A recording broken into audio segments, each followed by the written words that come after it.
4x2 Mitsubishi Montero Gen 2 2012 model. May leak po sa ilalim. Nanggagaling po ito sa kanyang automatic transmission. So, obligado po tayong magbaba ng kanyang transmission assembly.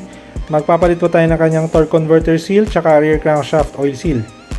Isasabay na rin natin palitan yung kanyang ATF filter tsaka ATF.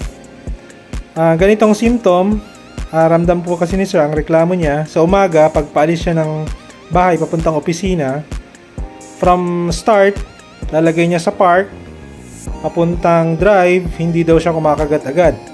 Ngayon, sinusubukan na rin naman niya park to reverse, ganun din. Several minutes, pag nag-circulate na yung ATF sa loob ng transmission, dun pa lang siya aandar. So, common problem po ito para sa mga Montero. Lalo na mararamdaman nyo ito pag paahon po kayo, inclined. Parang ramdam nyo low power, ayaw nyo umangat. So, baka ito po yung problema. Common problem po ito para sa mga Montero na ganitong model, tsaka yung mga Strada. So, kung gusto nyo bang magpagawa ng ganito, open po kami Mondays to Saturdays. Thank you.